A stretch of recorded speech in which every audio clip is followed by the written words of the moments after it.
ባል ከእንቅልፉ ተነስቶ መስታየቱን ሲመለከት ፊቱ በአጠቃላይ ተጽፎበታል። እወድሃለሁ፣ የልብ ቅርጽ፣ ሙንጭርጭር ነገር ምናምን አድርጋበታለች።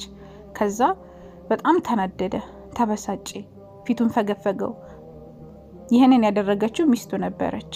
በቃ ጧት ሲነሳ ይህንን ሲያዩ በጣም ይበሳጫል። ከዛ ያሯሩጠኛል፣ ይቆነጥጠኛል፣ እንደዛ ነበረ።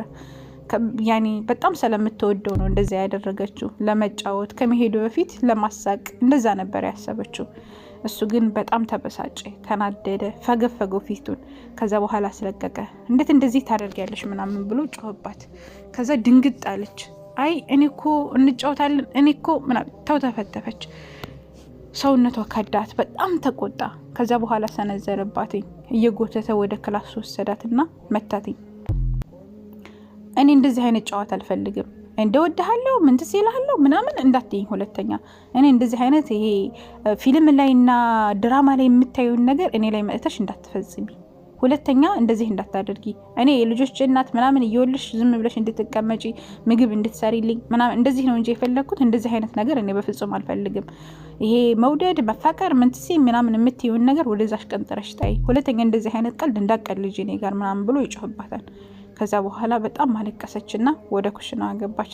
ስመለስ ከጓደኞቼ ጋር ነው የምመጣው፣ ቆንጆ ቆንጆ ምግብ አዘጋጅተሽ ጠብቂኝ ይላታል። አንገቷን ድፍት አድርጋ እሺ ብላው ሄደች። ከዛ ምግቡን ሰራራች ምናምን እሱም ወጥቶ ሄደ። ይህንን ነገር ሄደና ለጓደኞቹ ነገራቸው። ጓደኞቹ አንድ ላይ ተሰብስበው ያዳምጡታል። ከመካከላቸው አንዱ ታዲያ አንተ ምን አይነት ጨካኝ ሰው ነህ? እንዴት እንደዚህ ታደርጋለህ? እሷ እኮ ልትጫወትህ ነው እንደዚህ ያደረገችው። ያኔ ረሱል ሰለላሁ ዐለይሂ ወሰለም አደራ የሰጡህን ሴት እንደዚህ ታደርጋለህ? ይሷ ልትጫወትህ እንደዛ አስባ ምናምን ብሎ ገሰጸው። በጣም ብዙ መከረው። ከዛ በጣም ተጸጸተ። እንደዚህ ያደርጋለሁ? ይህ እኮ በጣም መጥፎ ነገር ነው። ይህ እኮ ብልግና ነው። ሚስቴን እንደዚህ ያደርጋለሁ እንዴ? እሷ ለመጫወት ብላ እኔም ብላ ቤተሰቦቿን ትታ መጥታ እኔ እንደዚህ ያደርጋለሁ? በጣም ተናደደ።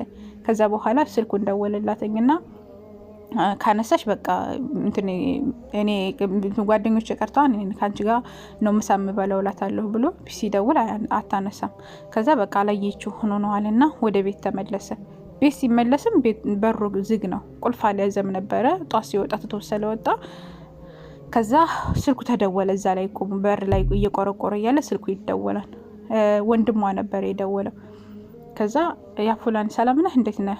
ደህና ነኝ አልሐምዱሊላህ ምናምን ሲለው አረ እኛ ሙስተሽፋ ነን ወይም ደግሞ ሆስፒታል ነን እና ቶሎ ብለህ ፈጥነህና ትንሽ አሟትኝ ባለቤትህ ሆስፒታል ነኝ ብሎ ይነግረዋል።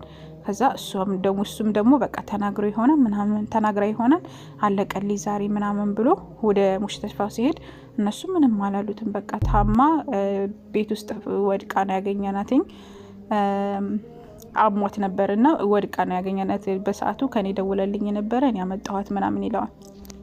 ከዛ ለምን ያ ረቢ አላህ ያድንልኝ ካሁን በኋላ በቃ ቀጥ ብዬ እንኳን አላያትም እያለ ይለምናል፣ ያለቅሳል ምናምን።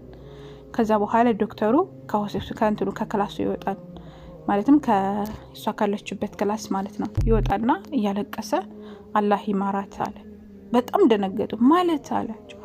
ከዛ ሙታለች። ቀልቧ ስስ ስለነበረ ማለት ልቧ ስስ ስለነበረ የሆነ ሰድማ ነገር አግኝቷታል። ማለትም በተለይ የሆነ ድንግጥ ሲል አንድ ሰው በጣም ያኔ ቀልቡ ሸተት ይላል። ልክ እንደዛ አይነት ነው። የሆነ ትንሽም ስለነበረ በሰዓቱ ልቧ ሸተት አለ። ያላሰበችው ድንጋጤ ነው ያገኛትና በዛ ምክንያት ህይወቱ አልፏል ምናምን አሉት ማለት ነው። ከዛ ቤተሰቦቿም እንደነገጡ አለቀሱ። እሱ ግን ያውጣት የሰራውን ነገር ስለሚያውቅ በጣም አለቀሰ፣ ምርር አለ።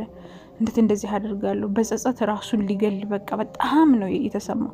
ከዛ ተቀበረች ምናምን ከቤተሰቦቿ ቤት ምናምን ሁሉ ነገር ካለቀ በኋላ ማታ ወደ ቤት ተመለሰ። ጉርን እየጎተተ ከቤት መግባት አስጠላው። እንደምንም ግን ወደ ቤት ገባ።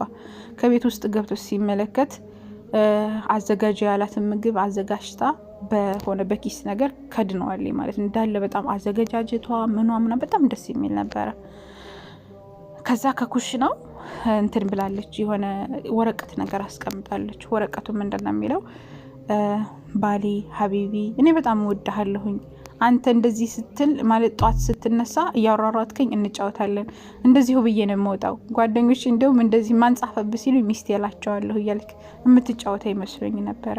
አንተ እኔም እንደምወድህ ትወደኛለህ ብዬ አስቤ ነበረ።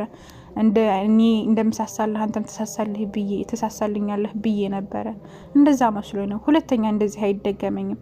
ሁለተኛ እንደዚህ አይነት ጥፋት አላጠፋም። ካሁን በኋላ የምታየኝ ግን አይመስለኝም። እና በጣም ይቅርታ። እኔ በጣም እወድሃለሁ፣ በጣም አከብረሃለሁኝ። የእናንተን ባህል ስለማላውቅ ነው። ምናልባት በእናንተ በባህላችሁ እንደዚህ መጥፎ ምናምን ነገር ይሆን እንደዚህ አይነት ነገር ሆኖ ሊሆን ይችላል። በእኛ አካባቢ እንደዚህ አይነት ነገራቶች ከባሎቻቸው ጋር ሲጫወቱ ምናምን ስላየው እኔም አንተ ላስቅህና ላጫውትህ ስለፈለግኩ ነበረ እንጂ ላስቀይም ፈልጌ አይደለም ምናምን ብላ ረጅም ጽሁፍ ጽፋለትኝ፣ ውደታዋን ገልጻለትኝ። መጨረሻ ላይ ከንቱኑ ለጥፋ ታገኘዋለች ማለት ነው። ከዛ የሰራችውን ምግብ እንዳለ እንደዚህ ዞር ብሎ ሲው በጣም ተናደደ። ሱፍራውን ሳብ አደረገና ምግቡን ገለበጠው። በጣም ተናደደ፣ አለቀሰ። ለሀያት ልምንቱ ናዲ። ከዛ በኋላ ምንም ጥቅም የለውም ቢናደድ ምን ቢል እና ምንድነው ያው የአላህ መልእክተኛ አለይሂ ሰላቱ ወሰለም ሴቶችን አደራ ብሏል። ሶስት ጊዜ ከመሞታቸው በፊት ሴቶችን አደራ ብለዋል የአላህ መልእክተኛ አለይሂ ሰላቱ ወሰለም። እና ጥንቃቄ አድርጉ ማለት የሰውን ቀልብ አትስበሩ። ሰው ያኔ ባልና ሚስት ሲባል እንግዲህ ሁሉ ነገሯን ትታ ነው ወደ ባል ቤት የምትመጣው። ወንድሟን፣ እህቷን፣ እናቷን፣ ቤተሰቧን ሁሉ ነገሯን ትታ ማለት ነውና ስትመጣ በዚህ መልኩ መቀበል የለባችሁም። ብቻ በጣም ብዙ ነገር ነው የምንማረው ከታሪኩ። በኋላ ላይ ከመጸጸት መጀመሪያ መጠንቀቅ። እንደዚህ አይነት ነገራቶች፣ እንደዚህ አይነት አጋጣሚዎች ይሄ አሁን የእድሜ ልክ ጸጸት ማለት ነው። በቃ የሆነ የማይወጣ ጸጸት እና በጣም ከባድ ነው። ከእንደዚህ አይነት ነገር ውስጥ ከመግባት በፊት ጥንቃቄ ማድረጉ የተሻለ ነው። አላህ ያህፈዝከ።